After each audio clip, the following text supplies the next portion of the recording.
Happiness, సంతోషము, సమాధానము దేవుడు నీకు దయచేసేయాలని ఆశ కలిగి ఉంటాడు. మంచి గోధుమలతో నీ సరిహద్దులని కూడా అన్ని విషయంలో సమాధానము, హ్యాపీనెస్ అంటాం.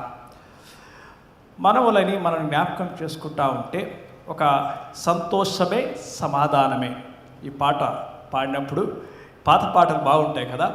ఒకసారి ఎనీబడి ఇస్ దర్? సంతోషమే సమాధానమే, సంతోషమే సమాధానమే, సంతోషమే సమాధానమే, చెప్పనా సఖ్యమైన సంతోషం. చాలండి. సంతోషమే సమాధానమే. పరిశుద్ధ లేఖనములు ఏం చెప్తున్నాయంటే, సామెతలు 3:13లో ఒక మంచి మాట రాయబడింది. ఇంగ్లీష్లో ఏమని రాయబడిందంటే, happy is the man who finds a wisdom. తెలుగులో ఏమని రాయబడింది చూద్దాం ఒకసారి. జ్ఞానం సంపాదించిన వాడు ధన్యుడు, వివేచన కలిగిన నరుడు ధన్యుడు. ధన్యుడు. ఇక్కడ చూడండి, పెట్టండి ప్రోవర్బ్స్ 3:13 ఒకసారి స్క్రీన్లో పెట్టండి. ప్రోవర్బ్స్ 3:13. రైట్. మనము happiness is man, happy is the man who finds a wisdom. జ్ఞానము సంపాదించువాడు ధన్యుడు అని బైబిల్ సెలవిస్తున్నది. ఈ జ్ఞానము లేకుండానే జనరల్గా చెప్పాలి అంటే మనుషులు పడిపోతుంటారు, అనేకమైన కన్ఫ్యూజన్లో ఉంటారు. అయితే పరిశుద్ధ లేఖనములు మనకు సంతోషంగా ఉండాలని, నీవు ఆనందిస్తూ జీవించాలని నీకు లేఖనములు సెలవిస్తుంది. అయితే ఎవరి విషయమై మనం సంతోషించాలి, ఏ విషయంలో మనం సంతోషించాలని కూడా క్లుప్తంగా పరిశుద్ధ లేఖనములు మనకు తెలియపరుస్తున్నాయి. అయితే ఈ సంతోషము ఎక్కడుంటుంది అని మనం ఆలోచిస్తూ ఉంటే, it's not about external things, అంటే బయట సర్కమ్స్టాన్సెస్ కానీ బయట విషయాల్లో this is not your happiness. Happiness is all about the inside, నీ యొక్క అంతరంగంలో, the route in deep inside అని జ్ఞాపకం చేసుకోవాలి.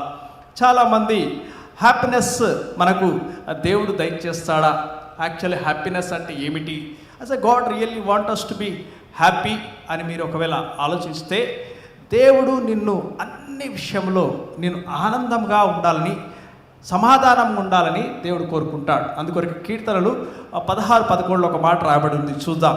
16:11. జీవ మార్గమును నీవు నాకు తెలియజేసేదవు, నీ సన్నిధిన సంపూర్ణ సంతోషము కలదు, నీ కుడి చేతిలో నిత్యము సుఖము కలవు. హల్లెలూయా. ఏమున్నాయంట ఆయన సన్నిధిలో? మనకు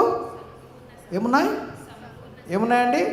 సంపూర్ణ సంతోషము కలదు అని బైబిల్ సెలవిస్తుంది. ఈ దినము మనం జ్ఞాపకం చేసుకోవాలి. చాలామంది సంతోషం ఎందులో ఉంటుంది అంటే డబ్బులో ఉంటుంది అనుకుంటారు. దేంట్లో ఉంటుంది అనుకుంటారు? మనీ మేక్స్ యూ హ్యాపీ అనుకుంటారు. కొంత మట్టుకు వెన్ యూ నీడ్ మనీ, ఒకవేళ నువ్వు పూర్గా ఉన్నట్లయితే, when you are in a poor condition, నువ్వు అలా జీవిస్తున్నట్లయితే నీకు ఈ డబ్బు అనేది నీ అవసరాలను తీరుస్తుంది, లైక్ యువర్ నీడ్స్, నీ వాంట్స్ని తీరుస్తుంది. కానీ ఒక స్టేజ్ వచ్చిన తర్వాత, when you reach to some stage in money, మన రీసెర్చ్ ఏం చెప్తుందంటే, వెన్ యూ ఒక రేంజ్లో నువ్వు ఒక డబ్బు సంపాదించుకున్న తర్వాత అది నీకు ఆనందం ఇయ్యదు, కానీ అది నీకు ఇబ్బందిని ఇస్తుందని జ్ఞాపకం చేసుకోండి. అలానే చూస్తూ ఉంటే చాలామంది ఏమనుకుంటారంటే, యవనస్తులు చాలా హ్యాపీగా ఉంటారు అని అనుకుంటారు. కానీ వాటికి ఫ్రస్ట్రేషన్ ఉండేది వాళ్ళే. ఎవరు? యూత్లు ఉన్నవారు. 25 to 35 ఉన్నవారంత ఫ్రస్ట్రేషన్, 20 నుండి 25 నుండి ఉన్న ఫ్రస్ట్రేషను ఏ వయసులో ఉండరు అని రీసెర్చ్ చెప్తుంది.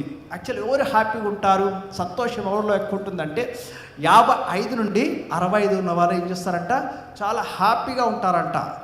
అలానే చూస్తూ ఉంటే కొంతమంది ఏమనుకుంటారంటే క్లైమేట్, కొంతమందికి నీకు ఏ సీజన్ ఇష్టం అంటే, నాకు చలికాలం ఇష్టము, కొంతమంది వర్షాకాలం ఇష్టము, కొంతమంది నాకు ఎండాకాలం అయితే బాగుంటుంది అని చెప్తారు.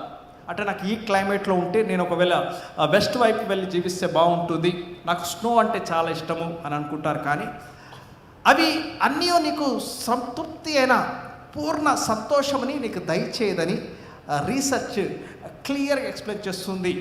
అయితే నీకు కొంతమంది ఏమనుకుంటారంటే హై ఐక్యూ లెవెల్, ఒకవేళ నువ్వు చాలా ఇంటెలిజెంట్ అనుకుంటే, నీకు జ్ఞానం ఎక్కువ ఉన్నట్లయితే నీవు ఎంత జ్ఞానం అయితే నువ్వు అంత సంతోషంగా ఉంటారని కొంతమంది ఆలోచిస్తారు. అది కూడా తప్పు అని రీసెర్చ్లో తెలిసింది. ఈ రీసెర్చ్ స్టడీ మానవుల మీద అనేకులు చేస్తూ ఉంటారు. ఎందుకంటే అసలు మానవుల విషయమై చెప్పాలి అంటే ప్రతి ఒక్కరు మానవుడు ఏమిటి అని పరిశోధిస్తూ ఉంటాడు. వారు పరిశోధించి మానవుల విషయమై అనేకమైన పుస్తకాలు రాస్తూ ఉంటారు. అయితే ఇన్నిట్లో ఆనందం లేదు కదా, అసలు హ్యాపీనెస్ ఎక్కడ ఉంది అంటే 2 ఫ్యాక్ట్స్ చెప్పారు. ఏమిటంటే రిలీజియస్ ఫెయిత్, దేవుని మీద నీకున్న విశ్వాసము. రెండవది సోషల్ కనెక్టివిటీ, నీ స్నేహితులు, నీ రిలేషన్స్, బంధువులతోటి నీకేముంటుందంట, హ్యాపీనెస్ ఉంటుంది అని చెప్పారు, పీస్ ఉంటుందని చెప్పారు. అయితే మన పరిశుద్ధ లేఖనములు కూడా ఏం చెప్తున్నాయంటే బైబిల్ టీచర్స్ అబౌట్ ఇట్. ఒక చిన్న విషయాన్ని జ్ఞాపకం చేసుకోవాలి. మొదటిగా తెలుసుకోవాల్సిన విషయం ఏమిటంటే, ఒకవేళ నీవు if you want to be happy, పరిశుద్ధ లేఖనం మనకేం చెప్తుందంటే you will be happy when you connect to God. Hallelujah. దేవుని ఎప్పుడైతే నువ్వు సంబంధం కలిగి ఉంటావో దేవుని సన్నిధిలోనే నీకు సంపూర్ణమైన సంతోషం ఉంటుందని బైబిల్ సెలవిస్తుంది. Bible teachers about all things connect to God. Centre, నీ యొక్క centre of your happiness is God అని చెప్తుంది. ప్రేమ, దేవుడు అనగా ప్రేమ స్వరూపి. ఎప్పుడైతే నువ్వు దేవుణ్ణి ప్రేమించినట్లయితే, నువ్వు ఇతరులను ప్రేమించినట్లయితే నీవు తప్పకుండా సంతోషంగా ఉంటావని జ్ఞాపకం చేసుకోండి. It's all from inside. ఇప్పుడు ఇక్కడ ఉన్నవారు ఎంతమంది మీరు ఆనందంగా ఉన్నారు, ఎంతమంది మీరు సంతోషంగా ఉన్నారు అని నేను ప్రశ్నిస్తే చాలామంది ఏమంటారంటే, ఏమో అన్న నాకేం తెలియదని కొంతమంది చెప్తారు, నాకే తెలియదు. కొంతమంది ఏం చెప్తారంటే కొంచెం హ్యాపీనెస్ అన, కానీ ఇప్పుడున్న పరిస్థితిలో కొంచెం ఐఎమ్ ఫీలింగ్ సాడ్ అంట. ఎందుకు? పరిస్థితి బట్ట, నీ యొక్క స్థితి బట్ట, నీకు అయ్యే దాన్ని బట్ట కాదు. చాలామంది కన్ఫ్యూజ్లో ఉంటారు. It is all about your heart. నీలో ఉన్న హృదయం బట్టి నువ్వు సంతోషంగా ఉన్నావా లేదా అని తెలుస్తుంది. ఒక చిన్న కథ చెప్తాను వినండి. ఒక ఫార్మర్ ఉంటాడు, ఒక వ్యవసాయదారు ఉంటాడు. ఆయనకి యాపిల్ తోట ఉంటుంది. యాపిల్ తోటలో ఒక మంచి చెట్టు ఉంటుంది. ఆ చెట్టుకి బంగారు యాపిల్ కాస్తుంది. ఆ బంగారు యాపిల్ కాసినప్పుడు ఆ గ్రామంలో అందరూ ఇతను చూసి అడ్మైర్ చేస్తూ ఉంటారు. అరే నీ యొక్క ఫామ్లో ఒక మంచి బంగారు యాపిల్ రోజు కాస్తుంది అంటే ఆయన రోజు యాపిల్ తెప్పుతుంటాడు, అందరికి చూపిస్తూ ఉంటాడు, కాబట్టి జమ చేస్తూ ఉంటాడు. కానీ అలా జమ చేస్తూ ఉంటాడు. కానీ ఒకరోజు అలానే ఒక బాటసారి వెళ్తూ ఉంటే ఆయన దగ్గరికి వెళ్తాడు. కానీ ఆయన హ్యాపీగా ఉండడు. ఎందుకు నువ్వు హ్యాపీగా లేవు అంటే, నా బంగారు చెట్టు నేను అనుకున్నంత ఏమిస్తలేదు, అది యాపిల్స్ని ఇస్తలేదు అని చెప్తాడు. అయితే ఆయన ఒక మాట అంటాడు, నువ్వు ఎన్ని యాపిల్స్ వచ్చినా నీకు సంతృప్తి ఉండదు. You will not be satisfied. నీ సాటిస్ఫాక్షన్ ఎక్కడ ఉంటుందంటే, ఎప్పుడైతే నువ్వు సంతృప్తి పొందినప్పుడే, నువ్వు కలిగిన దానితో నువ్వు తృప్తి పొందినప్పుడే, నీవు ఇతరుల విషయమై జనరాసిటీ, నువ్వు సాత్వికము కలిగి ఉన్నప్పుడే నీకు సంతోషం ఉంటుంది. ఒక్కసారి ప్రయత్నించు అని చెప్తాడు. అలానా అని ఏం చేస్తాడంటే, ఆ యాపిల్ని తీసుకొని అక్కడ ఉన్న గ్రామస్తులకి కొంతమందికి దాన్ని పంచుతాడు. ఎప్పుడైతే పంచినప్పుడు ఆయనలో ఒకలాంటి ఆనందం వస్తుంది. ఓకే, నాకు కలిగి ఉన్న దాని విషయమై నేను ఆనందంగా ఉన్నాను అనుకుంటాడు. చెప్పాలి అంటే మనం ఆనందంగా ఉంటాం, how you will be happy అని నువ్వు ఆలోచిస్తూ ఉంటే, నువ్వు దేవుని యందు సంతోషించినట్లయితే నీ హృదయవాంఛలు దేవుడు తీర్స్తానంటున్నాడు. So the whole Bible is telling, పరిశుద్ధ లేఖనం నీకు ఏం తెలియపరుస్తుందంటే, నీ సంతోషము నువ్వు దేవుని యందు ఉన్నదని, నీ సంతోషం, నీ సమాధానము దేవుని యందు కలిగి ఉన్నదని జ్ఞాపకం చేసుకోవాలా. It is not about your external things. చాలామంది ఇది ఎక్స్టర్నల్ అనుకుంటారు. అందుకొరకే దేవుడు ఎప్పుడైతే ఆయన ఒక్కటే ఒక ప్రసంగం చేశాడు, యేసుక్రీస్తు, ఆ ఒక్కటే ఒక ప్రసంగంలో ఆయన అద్భుతమైన మాటలు చెప్పాడు. ఎవరు ధన్యులు అని చెప్పాడంటే, చూడండి మత్తయి సువార్త 5వ అధ్యాయంలో ఏమని రాయబడిందంటే, ఆత్మ విషయమై దీనులైన వారు ధన్యులు. అలానే చూస్తూ ఉంటే సాత్వికులు ధన్యులు, దుఃఖపడిన వారు ధన్యులు అని చెప్తుంటాడు.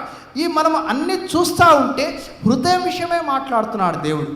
నీ హృదయం విషయమే దేవుడు మాట్లాడుతున్నాడు. నీ హృదయ ఆలోచన విషయమే దేవుడు మాట్లాడుతున్నాడు. నీవు ఒకవేళ ప్రేమ కలిగి ఉన్నట్లయితే, నువ్వు దేవుణ్ణి ప్రేమించినట్లయితే, నువ్వు ఇతరులను ప్రేమించినట్లయితే, నీకు కలిగి ఉన్న దానితో నువ్వు తృప్తిపడి ఉంటావు. నువ్వు ఇతరుల ఎడల నీ ప్రేమను కనపరుస్తావు. అప్పుడు నీ జీవితంలో ఆనందం ఉంటుందని జ్ఞాపకం చేసుకోండి.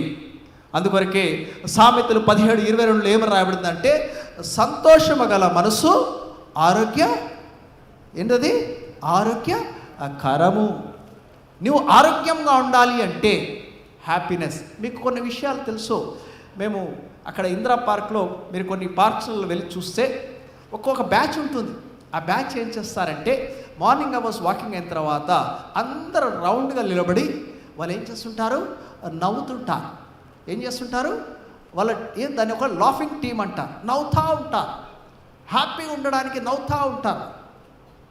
మనము ఎందుకు ఆనందంగా ఉండమని బైబిల్ సెలవిస్తున్నది అంటే, నీ జీవించే కాలము నువ్వు ఎప్పుడైతే సంతృప్తిగా లేనప్పుడైతే, దేవుడిని కలిగించిన దాని ఎడల నువ్వు సంతృప్తి లేనట్లయితే, దాని ఎడల నువ్వు ఇతరులను ప్రేమించినట్లయితే నీ జీవితంలో ఆనందం ఉండదని జ్ఞాపకం చేసుకోండి. మొదటిగా నువ్వు తెలుసుకోవాల్సిన విషయం ఏమిటంటే, నువ్వు కలిగి ఉన్నది దేవుడు నీకు ఎంత కలిగ చేసినాను, ఈ దినము నీకు కొంచెంగా ఉన్నదేమో, లేకపోతే నీకు సమృద్ధిగా ఉన్నదేమో, దేవుడు నీకు అధికముగా దయచేశాడేమో, లేకపోతే నువ్వు ఏ పరిస్థితిలో ఉన్నాను, నువ్వు మొదటిగా నేర్చుకోవాల్సింది ఒక ఇంపార్టెంట్ థింగ్ ఏమిటంటే, నువ్వు దేవుని యందు సంతోషిస్తూ కలిగిన దాని విషయమై ఆనందిస్తూ నువ్వు ఉండాలా. హల్లెలూయా. అప్పుడు అటువంటి హృదయం గలవాడిని దేవుడు జ్ఞాపకం చేసుకుంటాడు. అందుకొరకే చూడండి, ఫిలిప్పీలకు రాసిన పత్రిక 4:4 ఒక మాట రాయబడింది, ఎల్లప్పుడూ ప్రభునందు ఆనందించుడి, మరలా చెప్పెదను ఆనందించుడి. హల్లెలూయా. ఏమని చెప్తున్నాడు? మరలా చెప్తున్నాను, ఆనందించుడి. నీ పరిస్థితి కాదు, నీ స్థితి కాదు, నువ్వు ఏ పరిస్థితిలో ఉన్నా కూడా నువ్వు ప్రభునందు ఆనందించాలి. ఎందుకు నువ్వు ప్రభునందు ఆనందించాలి? ఒకవేళ అడిగితే, అయ్యా నా పరిస్థితి ఏం బాగుందని నేను ఆనందించాలి, లేకపోతే నా స్థితి ఏం బాగుందని ఆనందించాలి, నువ్వు నా ప్రార్థన ఆలకిస్తలేవే, నాకు ప్రతి ఒక్కటి డిలే చేస్తా ఉన్నావు, నేను ఎందుకు ఆనందించాలి అని నువ్వు అనుకున్నట్లయితే, నీ యొక్క నిరీక్షణను బట్టి, నీ యొక్క ప్రార్థన నిరీక్షణ బట్టి దేవుని నువ్వు స్తుతిస్తూ ఉంటే, నువ్వు దేవుని యందు సంతోషిస్తూ ఉంటే, ఒక వాక్యం మనం ఇందాక చదివాం, యెహోవా యందు సంతోషించుడి అని నీ హృదయవాంఛలు తీరుస్తానంటున్నాడు. ఈ దినం ఆయన సన్నిధికి మనం వచ్చాం.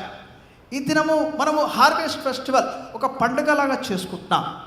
ఆ పండుగ దేనికి చేసుకుంటున్నామంటే, దేవుడు మనకు కలిగజేసినది ఆయన కృప ద్వారా, ఆయన సామర్థ్యం మనకు దయచేశాడు గనక ఈ దినము మనము కలిగి ఉన్నామని, మంచి గోధుమలను కలిగి ఉన్నామని, మంచి సంపద మనం కలిగి ఉన్నామని మన హృదయంలో ఆనందముని మనం ప్రకటిస్తున్నాం. నీ జీవితంలో నువ్వు ఎప్పుడైతే నీ ఆనందమని ప్రకటించినప్పుడు, దేవుని ఎడలను సంతోషము ప్రకటించినప్పుడు, దేవుడు ఏం చేస్తాడంటే నీ హృదయవాంఛలు ఆయన తీరుస్తూ ఉంటాడు.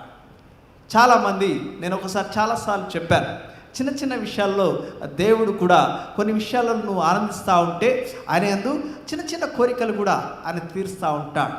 Is a wonderful God. చాలామందికి అర్థం కాదు. అందుకొరకే రుచి చూచి ఎరిగి తిని అన్నారు. రుచి చూడని వానికి అది తెలవదు. నీవు తేనె ఎంత తీయగా ఉంటుంది అని, చాలా తీయగా ఉంటుంది అని చెప్తే, అది నువ్వు తినంది దాని తీయదనము నీకు తెలవదు. దేవుని అద్భుత కార్యములు నువ్వు చూడనిది నీకు తెలవదు. అందుకొరకే ఈ దినము నువ్వు ఆ రుచిని ఎరగాలి అంటే, నీ జీవితంలో సంతృప్తి అయిన ఆనందం నీ జీవితంలో ఉండాలి అంటే, నువ్వు నేర్చుకోవాల్సిన పాఠం ఏమిటంటే, నీకు కలిగిన దాని విషయమై దేవుడు నీకు ఎంత కలగజేశాడో, దేవుడు నీకు ఏమి దయచేశాడో, మొదటిగా దాని యందు సంతృప్తి చెంది నువ్వు జీవించాలి. తర్వాత నువ్వు ఉదారమైన హృదయం కలిగి ఉండాలి.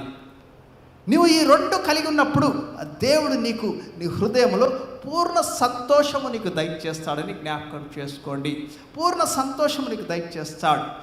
ఎప్పుడైతే నీకు పూర్ణ సంతోషం నీ హృదయంలో వచ్చినట్లయితే, నువ్వు జ్ఞాపకం చేసుకోండి, నువ్వు ఏ విషయంలో చింతించక, నీ చింత యావత్తు ఎవరి మీద వేస్తుంటావు? దేవుని మీద వేస్తూ ఉంటావు. మన జీవితంలో నువ్వు ప్రతి ఒక్కరు దేవుడు నువ్వు ఆనందంగా, నువ్వు సంతోషముగా, సమాధానముగా ఉండాలని దేవుడు ఆశ కలిగి ఉంటాడు. కానీ నువ్వు దుఃఖిస్తూ, చింతిస్తూ, నువ్వు ఈ జీవించేంత కాలము నువ్వు ఒక బాధలో జీవించాలని దేవుడు ఎప్పుడు ఆశ కలగడు. అలాంటి దేవుడికి ఎప్పుడు ఉండదు. తనను ప్రేమించిన వారి ఎడల ఆయన ప్రతిదీ సమకూర్చి ఆయన చేయడానికి సిద్ధంగా ఉంటాడు. అందుకు రోమీయులకు రాసిన పత్రిక ఒక మాట రాయబడుతుంది, 8:28 ఒకసారి చూద్దాం.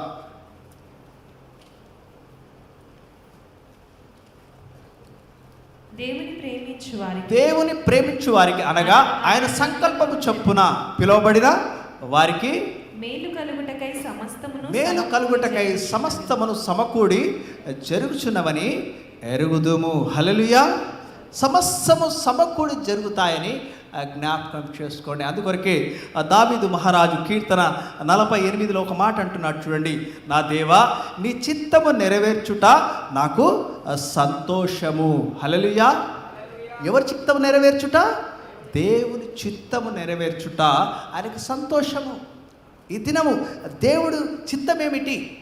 దేవుని చిత్తం ఏమిటి అంటే, మొదటిగా దేవుడు నీకు ఏం చెప్తున్నాడు పరిశుద్ధ లేఖనములు అంటే, నీకు కలిగి ఉన్నది ఈ దినము నీకు ఎంత కలిగి ఉన్నను, దేవుడు నీకు ఏమి దయచేసినను, ఆయన సన్నిధిలో నువ్వు ఈ దినం వచ్చి కూర్చున్నావు. అయితే ప్రతిసారి నీకు లేని దాని విషయమై నువ్వు ఆలోచిస్తూ ఉన్నావు, నీకు కావలసిన దాని విషయమై నువ్వు ఆలోచిస్తూ ఉన్నావు, నీ జీవితంలో ఏదైతే కావాలో దాని విషయమై నువ్వు చింతిస్తూ ఉన్నావు.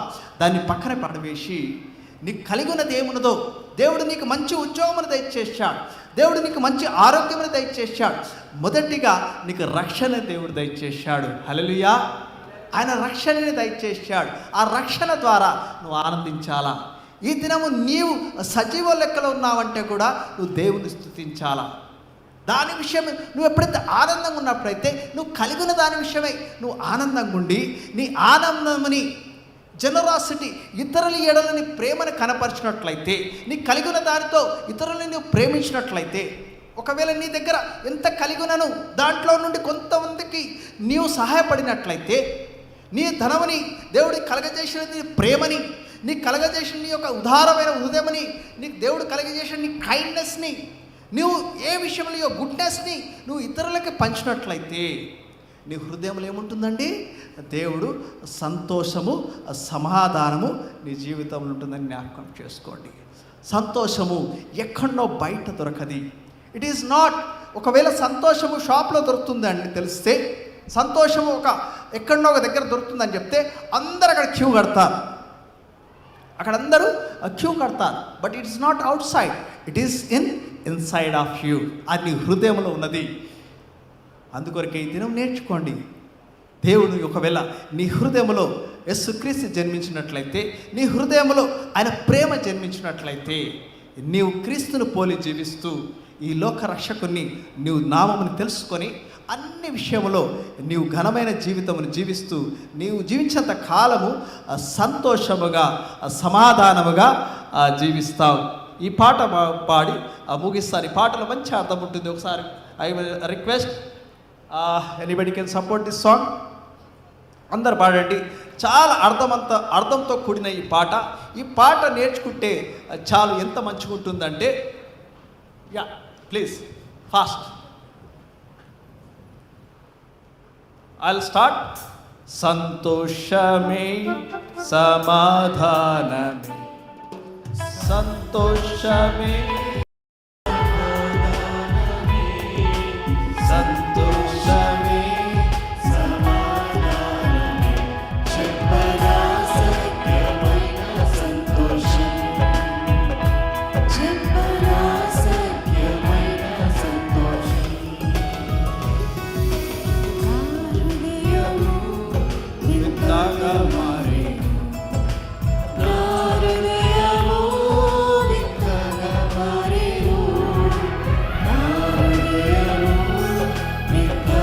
మారే, నాలో యేసు వచ్చి అందురా, నాలో యేసు వచ్చి అందురా.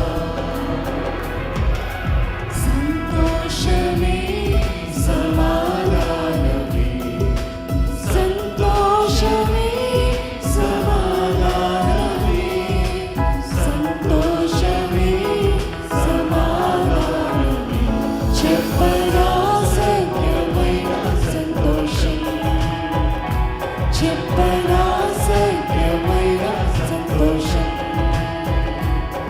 హల్లెలూయా. కింద మాటలు, తెరవబడెను నా మనోనేత్రములు, క్రీస్తు నన్ను ముట్టినందున ఈ సంతోషము నీకు కావలెనా, నేడే యేసు నొద్దకు రమ్ము. సత్య సమాధానము నీకు కావలెనా, సత్యుడైన నొద్దకు రమ్ము.